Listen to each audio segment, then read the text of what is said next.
Sit up straight.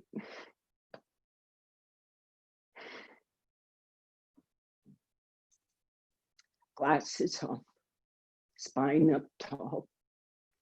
Do your thing, open the hip, release the spine, do your little muscle waking up routine. I actually like doing some side stretch. Anyway, this gets taken care of. Now, sit up straight. Glasses off, except for me. Close your eyes. Draw your attention in. So first, your consideration is postural. Feet, shins, thighs, tuck the thighs into the hips, sharpen the feet. So there is a reflection back into the groin, letting it go deeper. Groins quieting, dropping, spreading. Buttock bones sitting down, and all of the trunk lifting up, including this low back section, this top sacrum has to lift.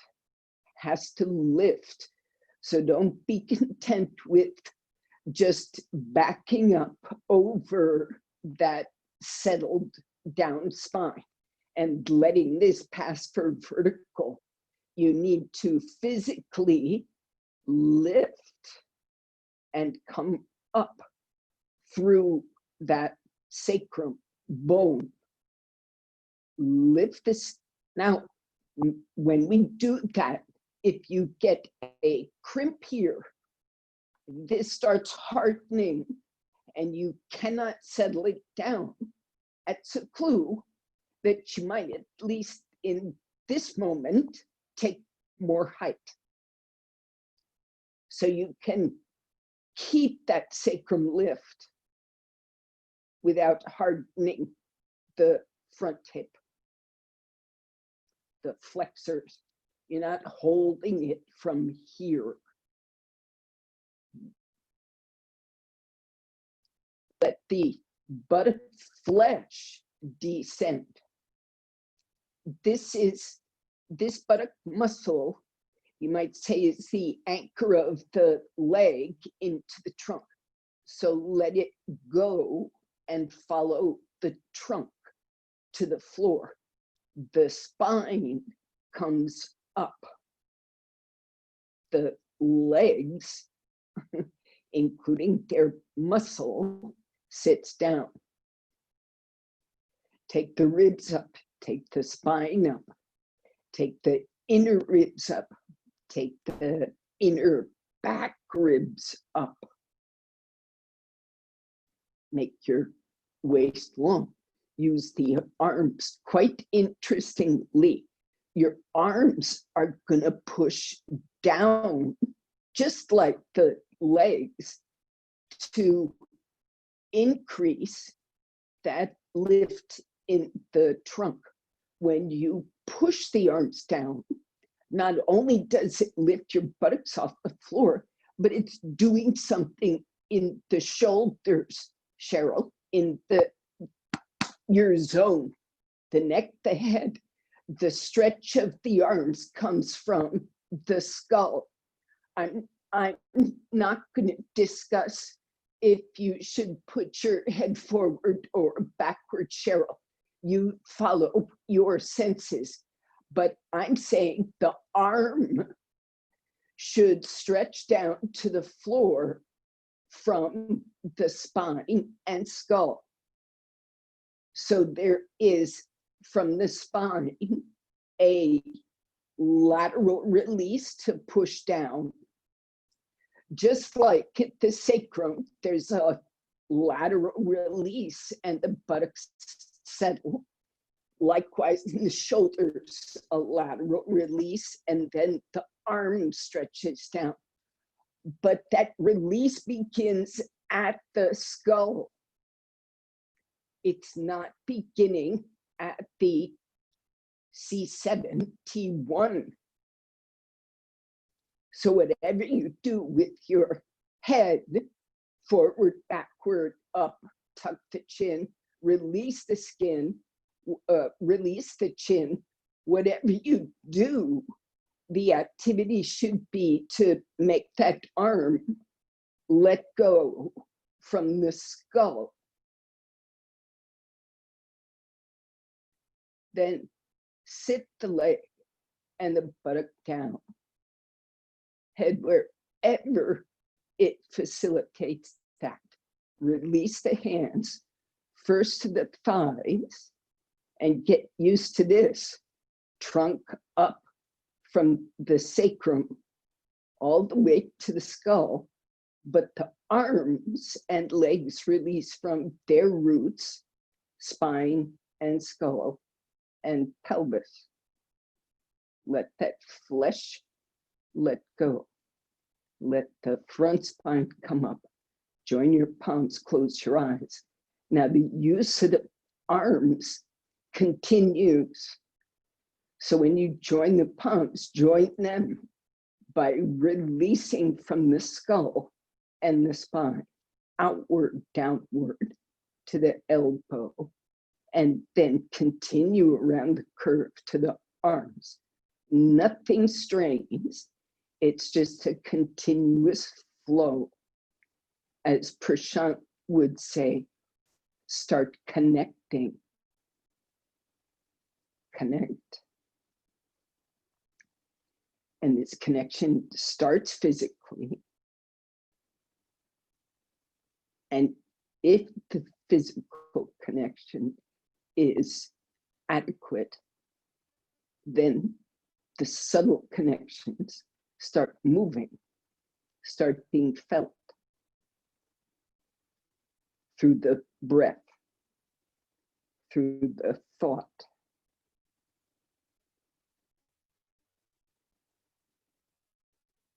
Now, particularly use exhalation.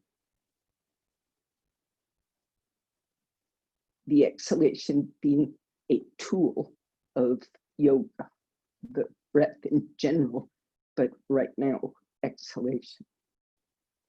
Exhale to that spot where those threads of connectivity are blocked.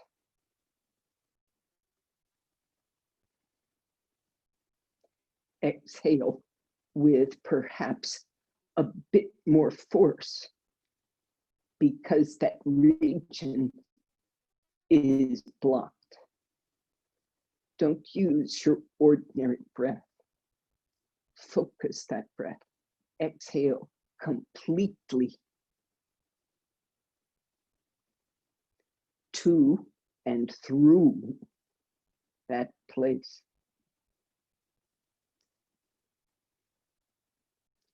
So the result of this act should be no worse and perhaps better. The breath is a subtle tool, not a gross tool.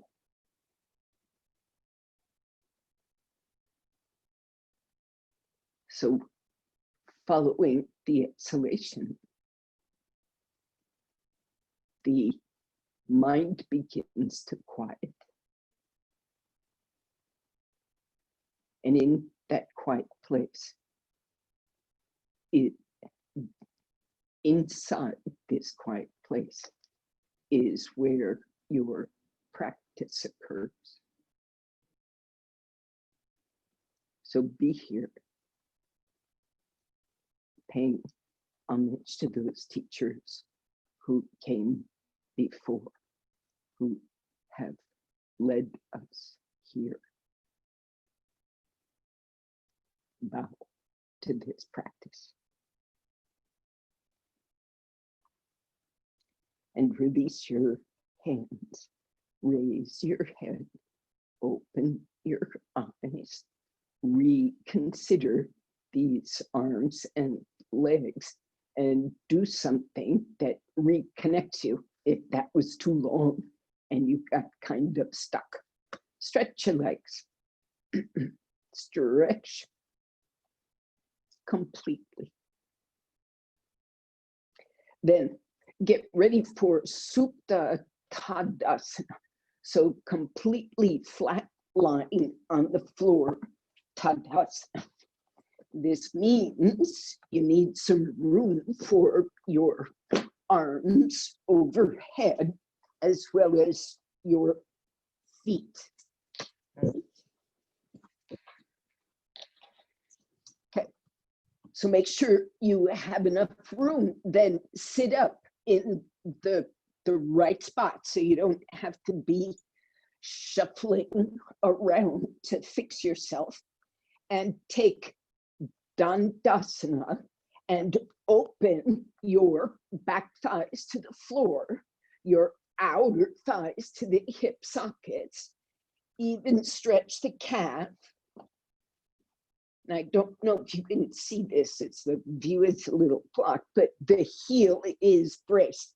Now with that back thigh down, you have to turn your bones. You get exactly one lift to release the buttock flesh if you need to, but that lift cannot change that back thigh. And you come down to your elbows, keep your back thighs on the floor, turn your pelvis, take your back thighs to the floor, come all the way down. You might have a little back bend going on. Stay with the back thighs.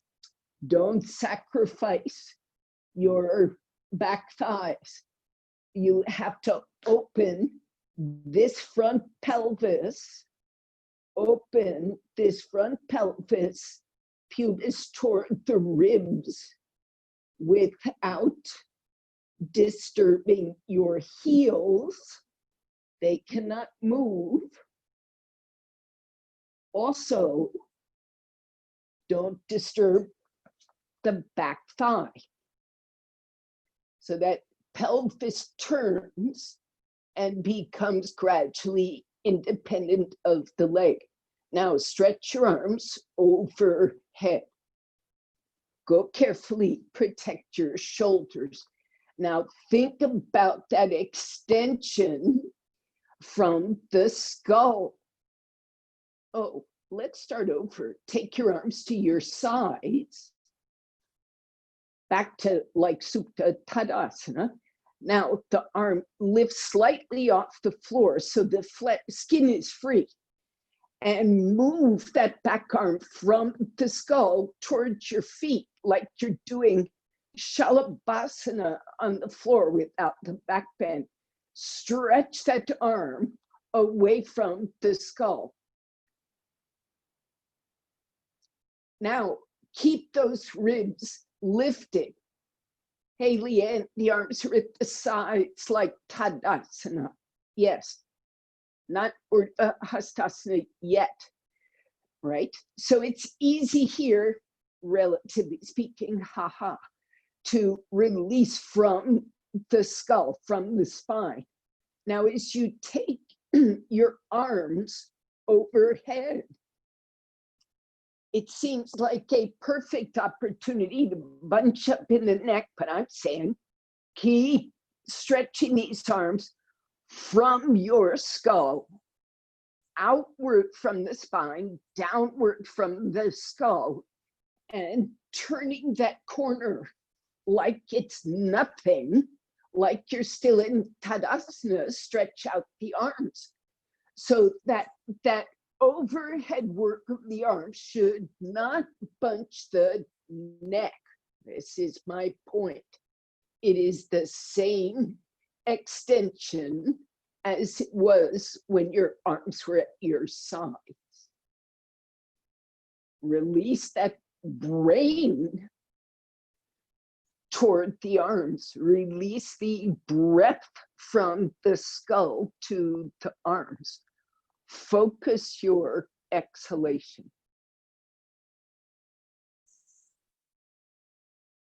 And with the same focus on the exhalation and the thighs and heels, bring your arms out, overhead and out. Come out. And then bend your knees. Wait. There you are in Supta Tadasana. Follow instructions. Bend your left knee. Put the foot on the floor. Stretch your both arms over. No, stretch your right arm overhead. Right leg straight, right arm overhead. Roll onto your right side. Now, straighten yourself absolutely. You're in Anantasana. Lengthen that right side on the floor. It doesn't bother me a bit if you're not looking at the camera, or if you're straight away from it, doesn't bother. Put your top leg on top of the bottom. Make both legs come together. Tadasana. Now balance. And in this Tadasana, stretch that back thigh back the way it was when you were on the floor. And turn your pelvis so your tailbone turns in and your body stops bending at the hips and fully straightens, working as hard as you worked just a few moments ago.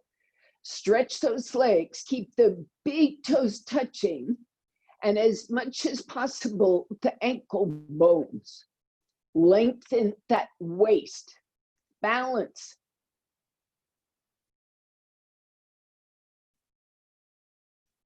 Stretch that top arm towards your feet, like Shalabhasana. Stretch your legs, lift your chest, even the ribs.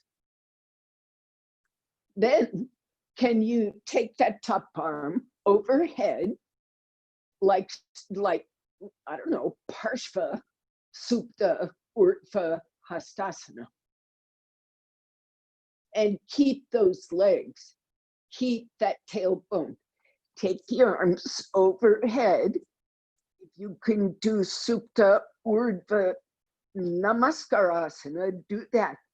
If it helps to pull on one of those wrists. Now, stretch your legs one last time. Leanne, that tailbone's got to come in more. Thighs stretch back more. And out you come slowly, slowly. Gracefully roll onto your back. So the control of your descent is also breath related, and it's actually pelvic breath related. So lying on your side, coming down, even here, is an act of deepening the groin to come down, so you don't plop. Okay, gets more important. Go back to the first side. Wait for a second. Watch, please. Let's see. I have to get. Okay. So as before, we come into Anantasana, basic pose. Now, those with the neck issues, you can prop as you like. You don't have to do this elbow bending thing unless it is directly beneficial. If it's not, if it gets old fast, Cheryl, you let it go. Okay? Take care of the neck. But the rest of this is Anantasana as we know it. Now, this thigh, the one on the floor, has to adamantly be stretching. You never lose the consciousness through that hamstring of drawing back and stretching to the heel. That's what gives you kind of control of your balance, grounding this leg and stretching it, taking that middle buttock in, it gives you control. So you come up, and as you do the lifting leg, middle buttock tries dropping back, and you have to do the same thing. Groin, control, pelvic, exhalation, pelvic, exhalation is going to give you more room to maneuver. Now look, here's how you come out. You come out going to your back. From this groin, you roll. From this groin, you roll back up. From the groin, you roll down. It's easier if you don't breathe talking. And from the groin, you come back up. Okay? Anantasana, Supta Padankushtasana, Anantasana. Lie on your back, Supta Urdhva Hastasana, arms overhead, bend up the left knee, roll to your right side. Now, Supta Urdhva Hastasana, absolutely stretch that bottom leg out to the heel, out to the toes. Now bend the top knee, Vrikshasana like. Now, any stage of this, I'm just going to say, you can use a strap around your foot if that leg or arm isn't long enough to get a straight leg. You can also stop at a certain point if the pose is intense for you. You can take it in pieces. Now, full Anantasana, catch that big toe, never lose sight of the straight leg, never lose the breath contact, the exhalative contact with that leg. Middle buttocks in, pelvis straightening back out, and stretch that leg up through the foot, through the big toe, extend through the big toe. Now, keeping that work from the hips, exhalatively focus on this pelvis, this sacroiliac, this lifted leg, this floored leg, hip socket, and send that breath through to both legs. Use the breath as a tool, as a technique. And I was saying this yesterday, it's a multi-tool.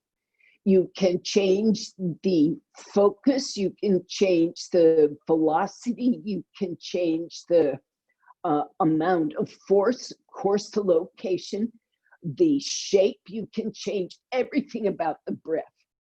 Location, duration, direction. Now, roll from the breath in the groin. Do it from feeling what the groin is doing. Deepen that top leg groin, keeping the leg stretching, and then take the leg back to the side, Supta Padankushta lateral. See if you can. No, don't come up to Anantasana yet. Stretch the leg, Karen, out laterally. Yes, like Anantasana on its side.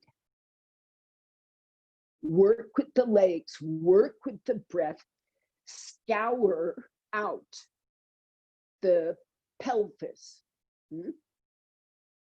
Now, come back up, lifting the leg, keep your groin connected, and keep going from the groin to pull yourself back up. The leg moves to counterbalance and then pulls up. Now, if you want, you can do the movement part now. Drop down, take lateral supta parankushtasana, then come back up. Sail in and out, swim in and out with your breath. Once or twice, then lie back and let go.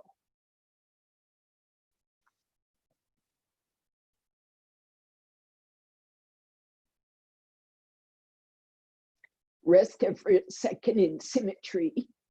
Notice what kind of massage you've given yourself, not just with the muscle body, but also with this focused breathing practice.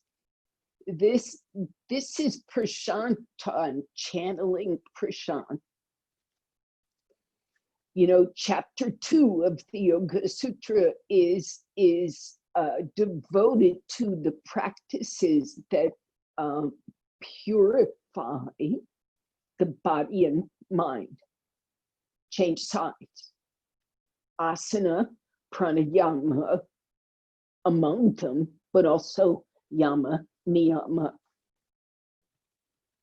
pratyahara, dharana, dhyana, sama. All of these are physical things you do. They are practices to clean the body, that is to purify you. Okay, roll to the left side if you're not there yet. Now straighten yourself out, stretch your legs. Balance.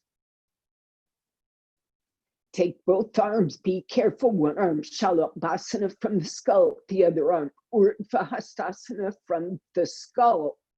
And then both arms Urdhva, keep your brain descending, coming out of the skull in the pose. Don't crowd your brain, uncrowd your brain.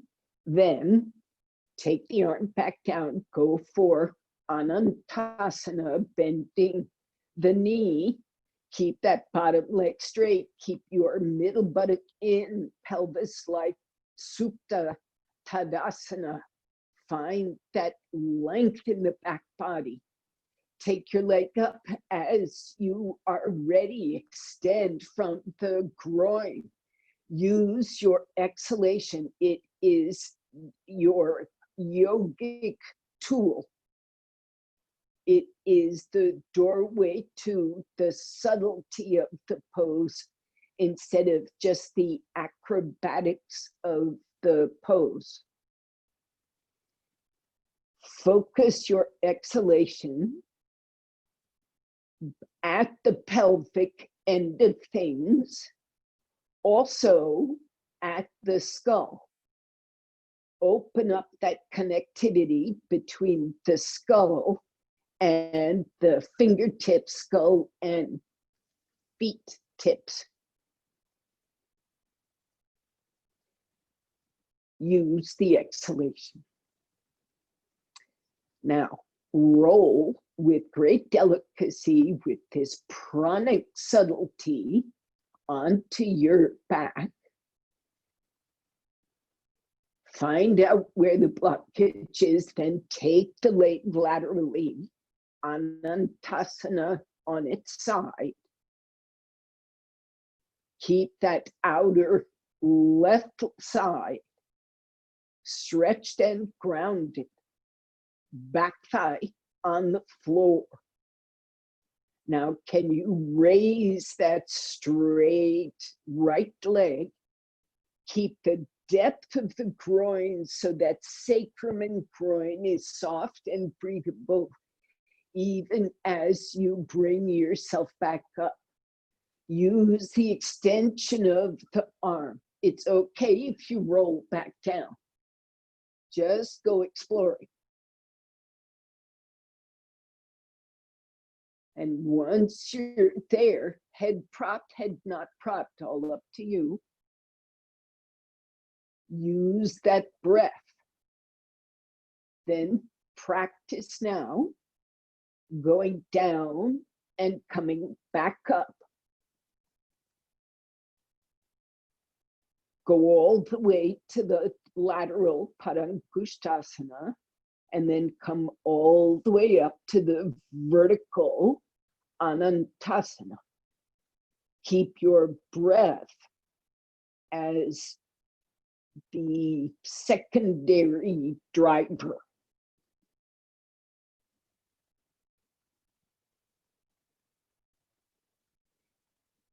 Okay, then be there for a little bit and come out.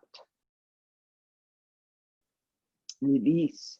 You can come onto your back and then settle. And be straight for a few moments, and then roll to your side and come up.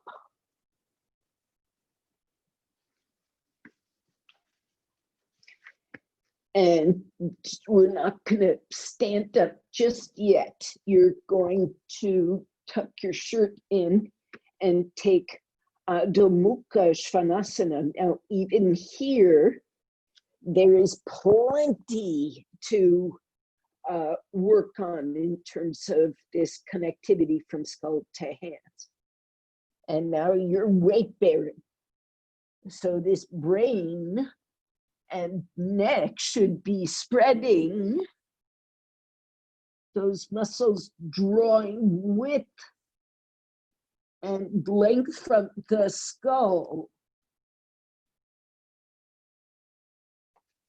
That U-turn that the trapezius muscles make, that U-turn going from the skull to the arm, should mean absolutely nothing to the extension of the trapezius.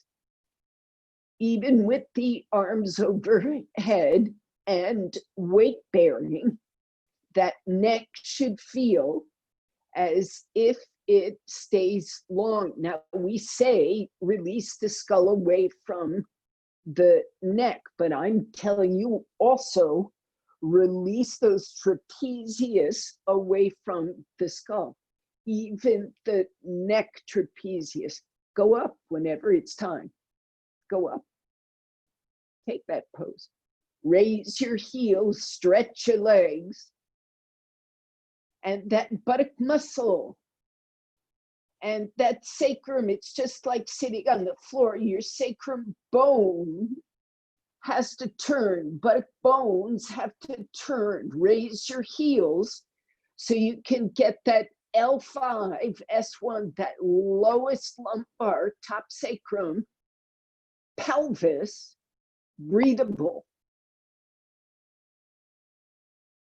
From the skull to the pelvis, connect.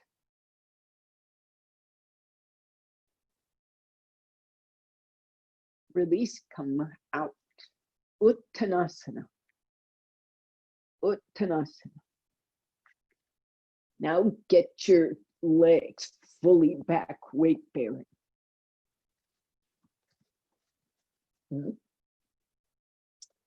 Fully, fully, fully. All 10 toes stretching forward.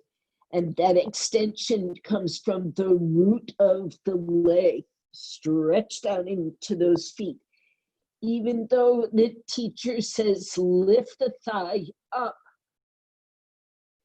your exhalation pelvically has to go to the heels.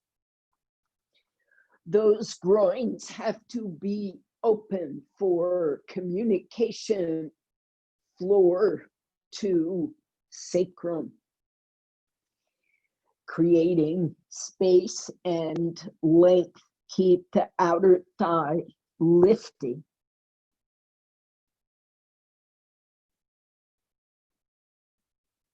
Now,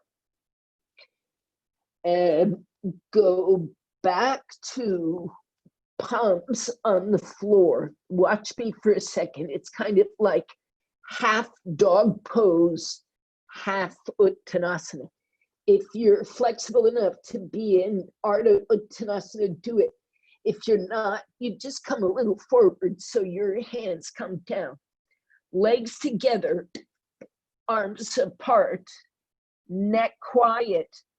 Stretch this is my right leg. Keep this pelvis level. Stretch the right leg back and lift it. Right about the halfway point, if not before, it gets troublesome to keep the leg straight. So you stop at the halfway point and you work with the breath to make your pelvis long. Then maybe the leg will come up. You do some form of half Uttanasana with the leg straight. Raise your right leg, toes pointing down. Back up with that thigh, chaya. Really stretch the hamstring. Now that leg raises, it goes to about the halfway point, and maybe if you like, brace your foot on the wall. This might be a long pose for you. And move the waist away from the pelvis. Use your breath, open that waist. Now see if you can raise the leg any further, if you get any more use out of those buttock and leg muscles in the pelvis. And exhaling, release, come out, back to Uttanasana. Hips level. Take a resting Uttanasana briefly. Now, set up for side two. The legs come back together and you find your place where you've got straight arms. Now be careful, don't be distracted into clumping up in your neck because you're thinking about your legs. Think about both. Connect, connect, connect. Raise the left leg, keep the toes pointing down. We always say, exhale, raise the leg. Inhale, lengthen the trunk. Exhale, lift the leg. These are the barest kind of cues about how the breath is actually used. Now, keep that standing leg straight, thigh back, lifted leg straight, hamstring aware. It goes as high as you're ordinarily able. And with an inhalation, open the length of the pelvis and waist. Exhale through, stretch the leg away from those ribs and raise it. That extension gives you more connectivity. Come out, exhale. Yeah, Cheryl, it's almost fun when you do it that way.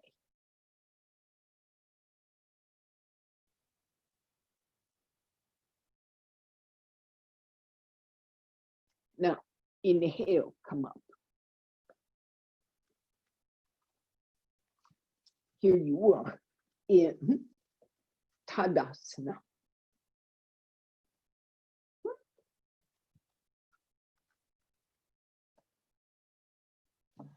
I don't think you can get a complete view of me here, but close enough. Tadasana. Stand straight. Now, legs stretch to the floor. We've been here. I hope your legs are noticing. You can have your legs apart or together. This is entirely up to your hips, your knees, your ankles. Outer thighs to the hip socket. Back thigh to the heel. Level out this trunk. Tadasana, Anantasana. Now, don't lean back. As you move the middle buttocks in, stretch the ribs. Good.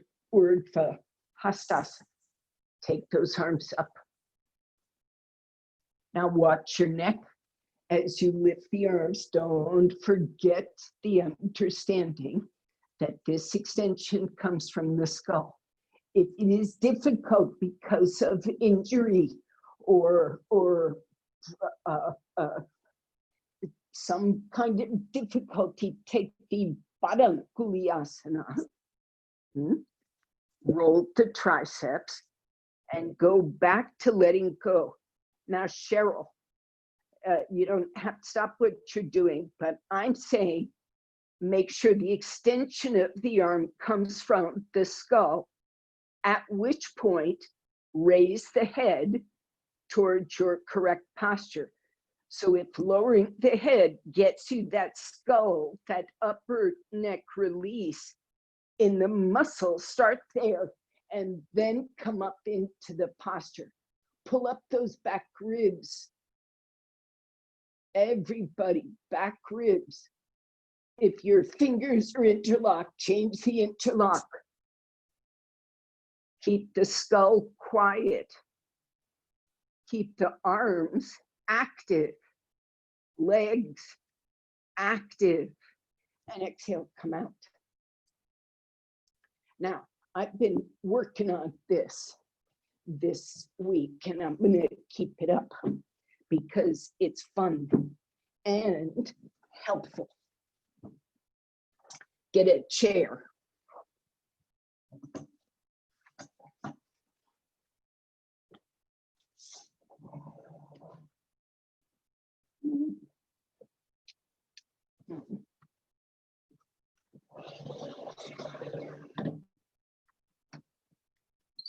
I don't know what's a better view. Okay, so you need to stick your mat on the chair seat, and it definitely has to pad the edge. It is possible that you'll need 2 bricks in front. It's not a requirement for most of you, but have them there just in case.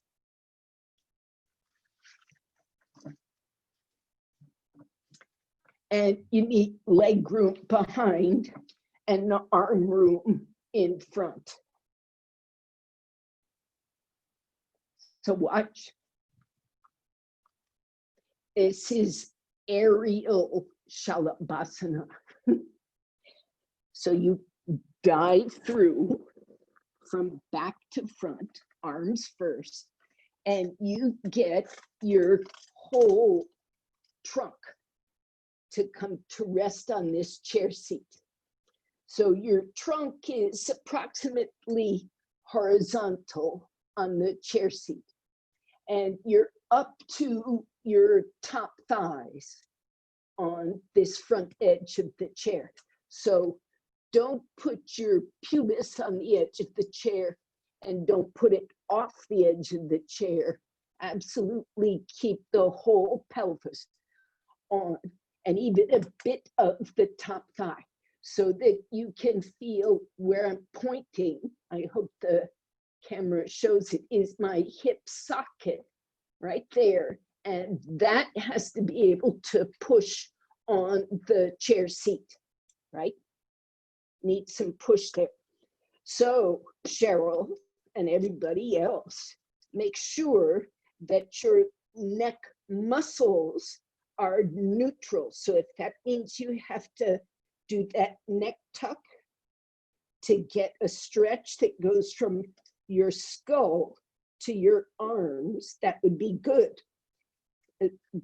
Now, everybody has to learn to become very settled in this rib cage to pelvis trunk on the blanket. Your breath and the abdomen have to get just grounded and spreading. So no organs are fighting with your body weight.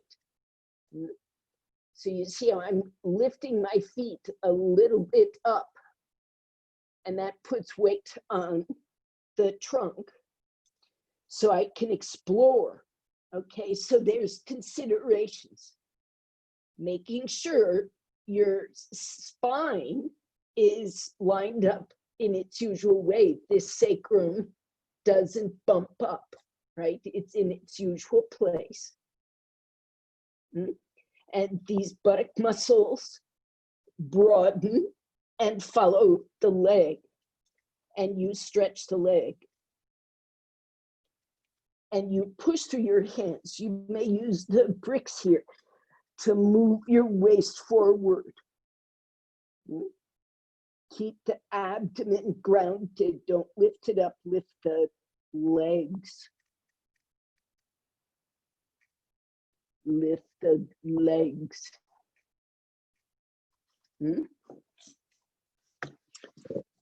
So you're going from negative level to level, and if possible, above level. But you are observing the entire way what is going on with that pelvis, with that sacrum. You make sure before you really go to town with this pose that you put your hands on the floor and lifted the ribs up and inhaled long waist, long pelvis. Before you lay it back down on the chair, you keep your spine as long as possible, and then settle so that the abdomen breathes. Do not create those spontaneous blockages by holding or withholding the breath. Okay. Now, take less weight on the arms, but don't try to raise the trunk, just legs, buttocks, pelvis, and stretch your legs. If your pubis hurts, pad more. Raise those legs, Cheryl. Less shoulder, more thigh. Less shoulder, more leg. That's more like it. Don't use the bricks. All right, come out. Yeah, Leanne, you're flying. We'll get there. Come out for a second. Just let your knees bend so you feel the length in the spine. Just, you just kind of rest on the chair for a second, okay? And you can sit up as you will and watch. Now, I'm going to go back in, and I do what I've asked you guys to do. You can actually not use bricks. Use the chair legs to open up that waist and pelvis. And you stretch your legs back to the feet, and they start coming up, okay? And pushing like this gives you a small advantage in keeping the waist long as you raise those legs up. Now you got to be independent with the arms, take them back, roll the shoulders back, and come into Shalabhasana. Okay. Arms back. They might touch the sides of the chair, but don't get annoyed by that. More thigh. Try it. Doesn't have to raise more, but stretch the leg. Keep your pelvic bones from just bruising on the chair seat. That should not happen. Lengthen the waist, stretch your legs to your feet, project. Keep the sides of the pelvis broad, grounded. Keep that breath lateral, longitudinal. Now, when you're ready, keep the chest forward, legs back, stretch your arms back from the skull, Cheryl, from the skull. Okay, so the head can lower, the head can raise, but get and turn your palms down, Cheryl, so your thumbs stretch from the skull. and out you come. When you're ready, don't bend your knees yet, Leanne. Out you come, have a rest. So do you notice this pose, it buys you so much more time than the usual pose on the floor. And only part of that is because most of you are not getting your legs above the horizontal. You're keeping them in horizontal, which really is fine, but to get off the floor, you have to go higher. So that's one thing that makes this pose easier, is because you don't have to lift your legs as much. But I like it because it is much better training.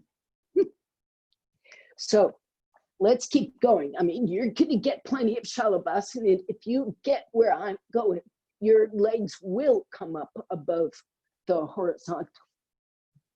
Go through as before. Stretch your legs.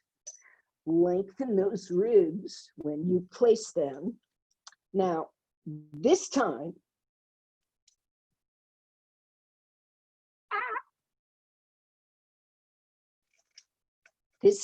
don't drop, raise. I can barely get to level. That's me. You may do better. Stretch back, look forward. Okay. This is for some of you, you have to make the absolute stretch first before you bend those knees, or the sacrum will suffer. Do not make your sacrum suffer. Push also through the heels. Do not make your pubis suffer. Keep your pelvis long and well padded. Bend those knees. Use the inner heel and the hamstring. Press the pelvis. Do it from the hip socket. Wake up those feet. Use your exhalation. Exhalation. Powerful exhalation. And out you come, careful, and release.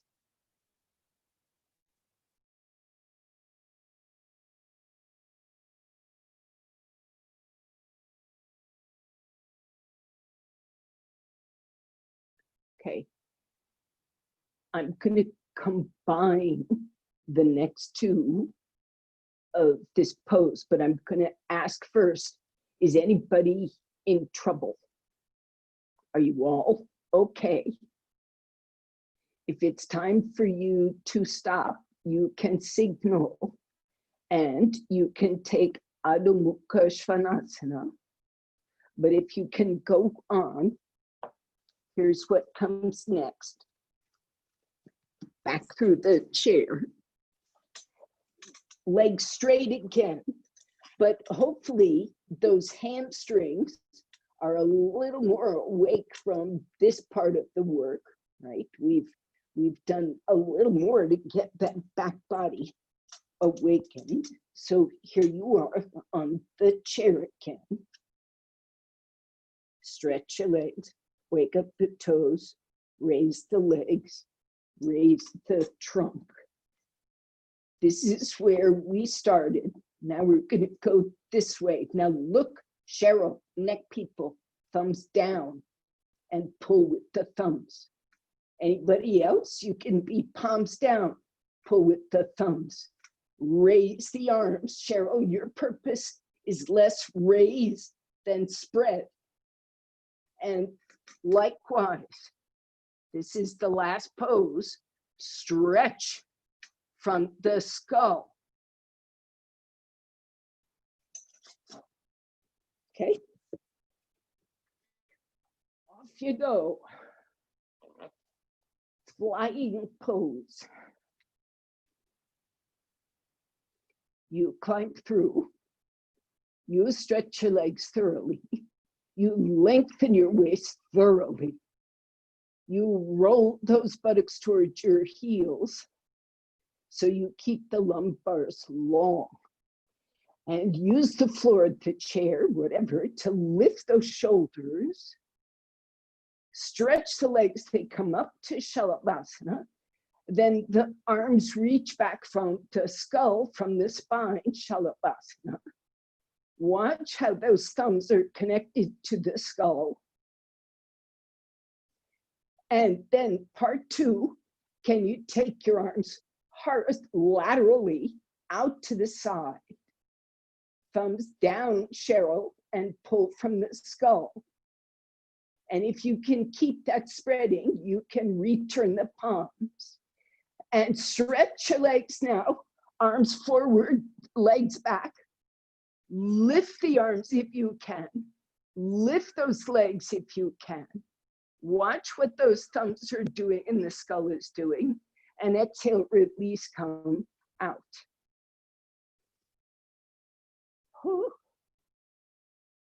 Welcome to the back of you. Now,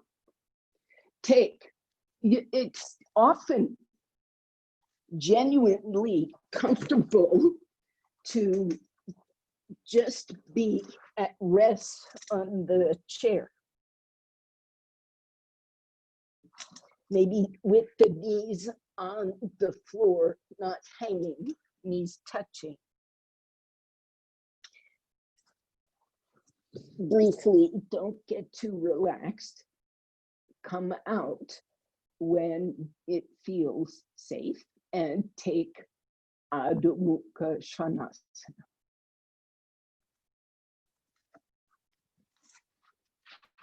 So the chair's probably going to have to go somewhere. Now, is anybody suffering from a very achy back? If we did this right, you will have had plenty of work, but your back is minimally achy. Even those people like me with a lot of compression. That's why you don't see me doing much of the U shape in these Shalabhasana poses. Many people do much better than I do in these poses. But I'm frankly learning to like them. I used to really dislike them for these backache reasons and also organic problem reasons, digestive problems. Now, you do this dog pose to release that low back. And come out now, rest.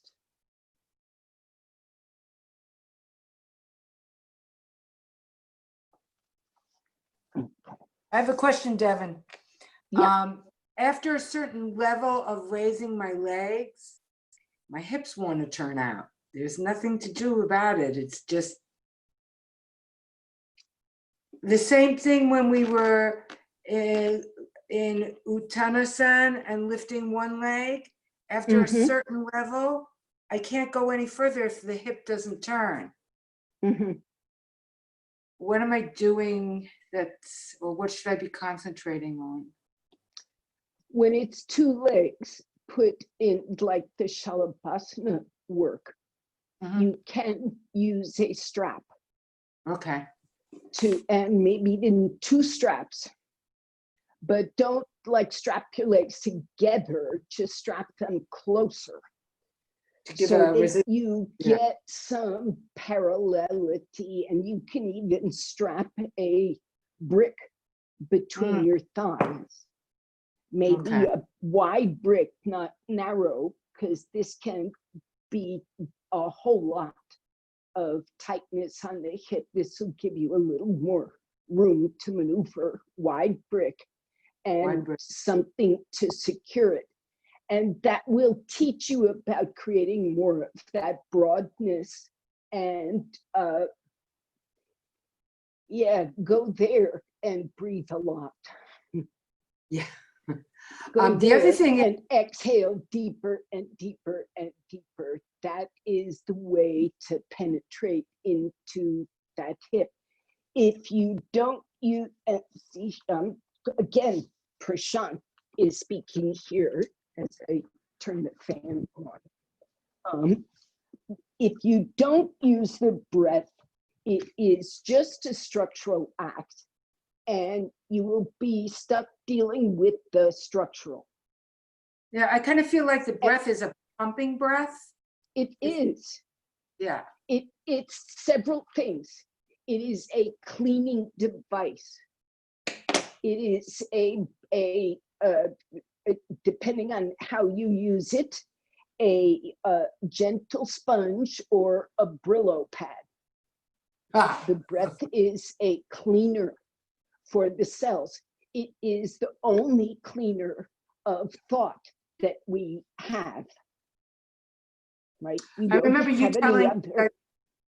I'm sorry. I remember you telling us that consciousness has like a thick, oily honey feeling. When it flows well. And when I'm it trying flows well. to pump that feeling through my hips. This is different, you know, when the mind becomes quiet, the consciousness flows. Right now, you're in chapter 2. Okay. You're in the chapter where you are cleaning yourself out so that the mind can become quiet. Okay. Hmm? All right. So you're in chapter 2, the cleaning purification practice phase, which allows you to arrive at a quiet mind.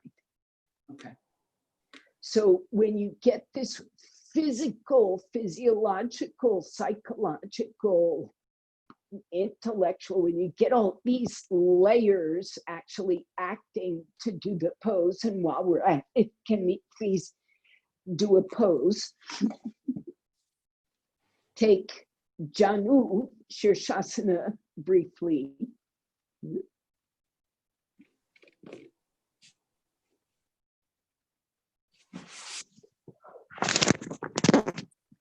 I should bend my right knee. You should bend your right knee. Dogs are welcome. They know when the end of class is coming. Now protect your knee and stretch your straight leg.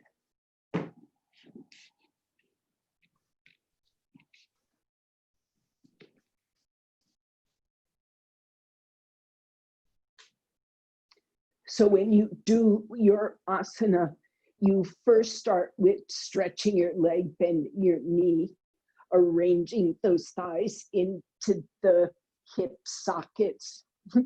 The second camera isn't working out too well. I can't pay attention to it. Okay. Lifting that sacrum, releasing the buttock bones. Now, you take a blanket or a chair, you come forward with opposite hand. Sorry, stretch up first. Word for Hastasana. Both thighs on the floor, on blanket ground if possible. And turn pelvically to face that straight leg. And then reach over, catch the foot. Brace with the hand a bit more forward. So it gives you support to lift this chest.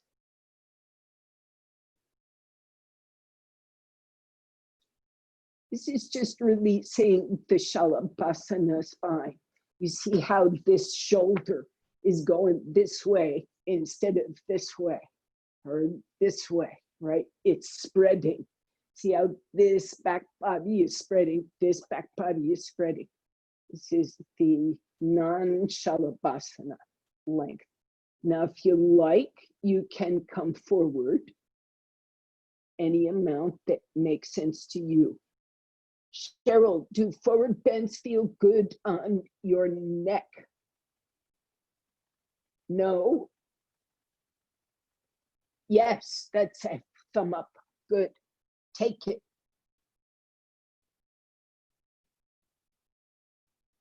Widen your arms and your legs from the spine, outward and down to the extremity. And then come up, stretch that leg, bend the left knee, and be upright for a bit. Notice what's different about this side. Many people are asymmetrical, even without having these formal curvatures, diagnosed curvatures. Many people are asymmetrical. One hip, one thing here, one thing here. So notice your asymmetries and organize your extremities when these arms go to the floor. It's a, the movement of the arm from the skull to the finger should be like honey.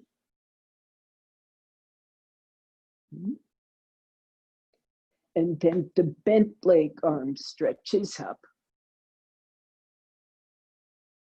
And the bent leg knee, along with the straight leg thigh, they go down and you come forward.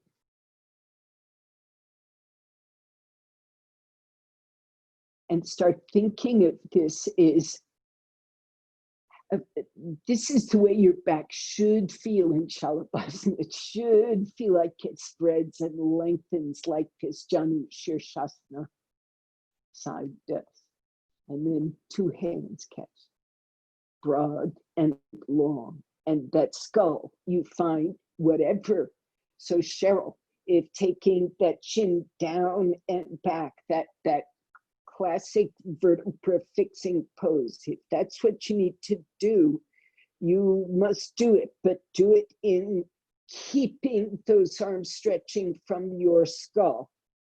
So make the flow of consciousness from the skull out to those fingertips. Bend your elbows, go as far forward as you care to, as you can.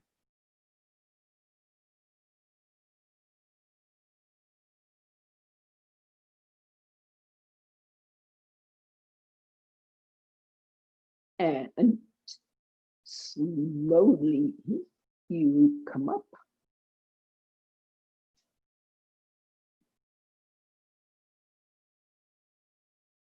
Cheryl, you can stay.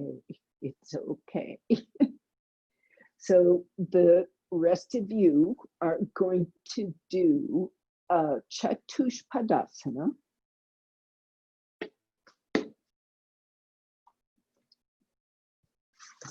For which a chair is a good idea. You want to put that chair to the wall. And you need some blankets in front of that chair. Now, the blankets, typically a typical blanket needs to be something like a hand width between the chair legs. There should be some space between the chair leg and the blanket, about a hand width. That's going to vary, but the point is, when you're all set up for your shoulder stand,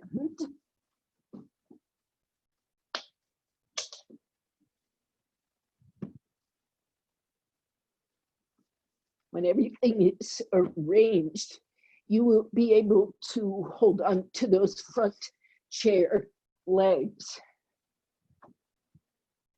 So when you lie down and set yourself up as if you were going to do Sarvangasana, your head is off the blankets, your neck and shoulders are on, in a way that is comfortable for you, and that arm can reach out and with a full, I call it a hammer grip or a tool grip. It's a very firm. The whole palm is holding that front leg of the chair.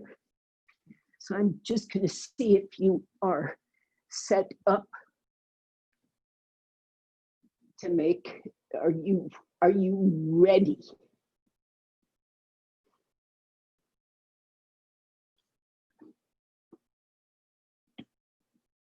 And when you're ready, please watch.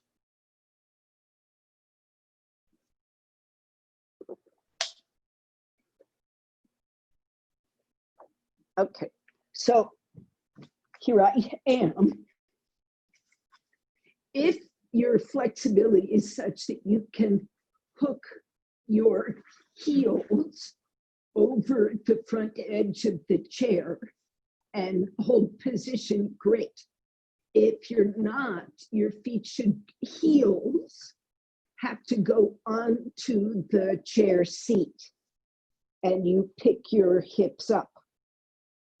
So this looks like Chatushpadasana, and it kind of is. But if you see, there's not much back bend in it, right? This is kind of a straight line.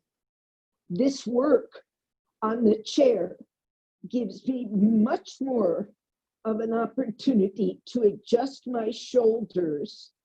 And Cheryl, if this is a bad idea for your neck, I know you know what to do. I'm going to keep talking. So the arms press down and the arms reach away from the skull. They reach away from the skull, away from the skull. And if you do it with your arm on the ground, it's like your front arm, the free side will reach. You need the back of the arm, which is the release from the skull, before you go to lift those ribs. Push your feet down. This is most certainly arm and shoulder work, and it is hamstring pelvis work, but it's not so much spinal.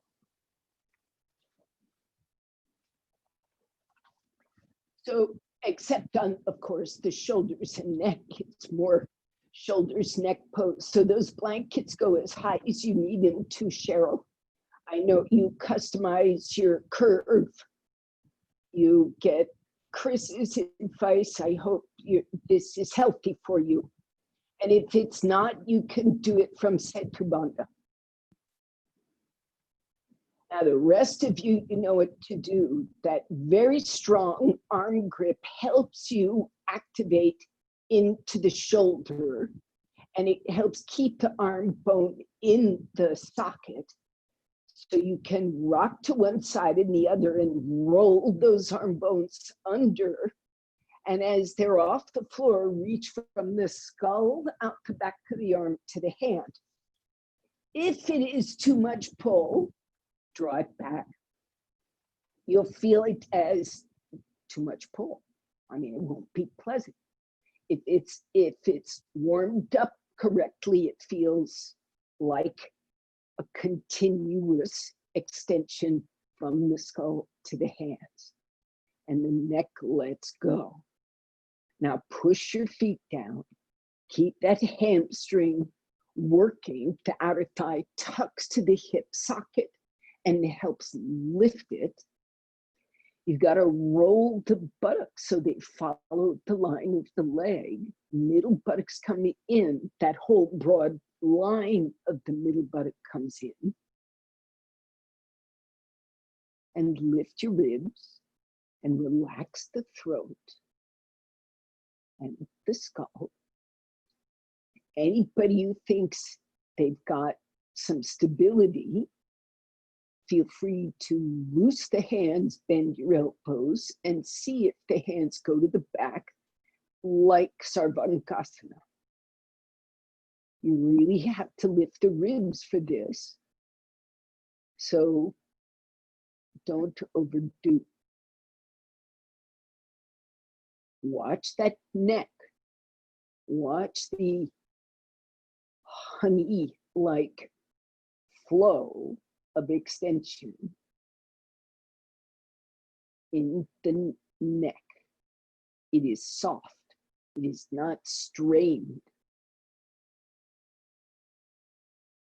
Come out. Exhaling. It is officially 7, 9, 15.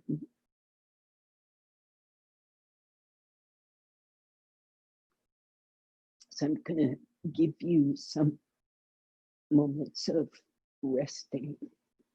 So even in this coming out pose, resting on your blankets or coming off them, this is your speed.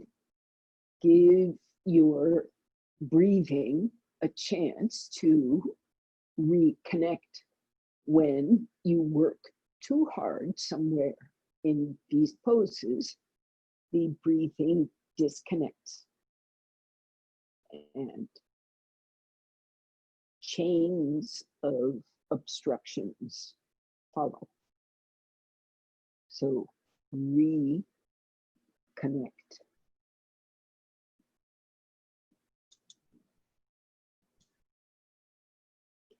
Now, the exhalations here are not these effortful, forceful type asana breathing practices.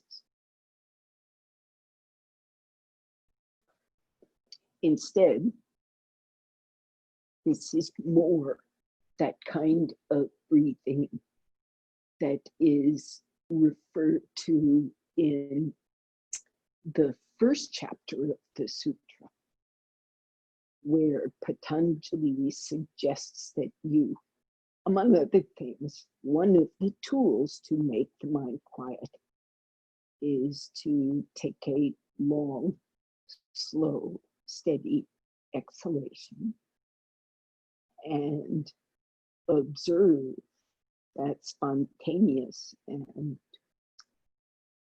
passive pause at the end of that exhalation before the next one follows. That small pause doesn't have to have much length at all, but that moment is the place where the mind can really let go.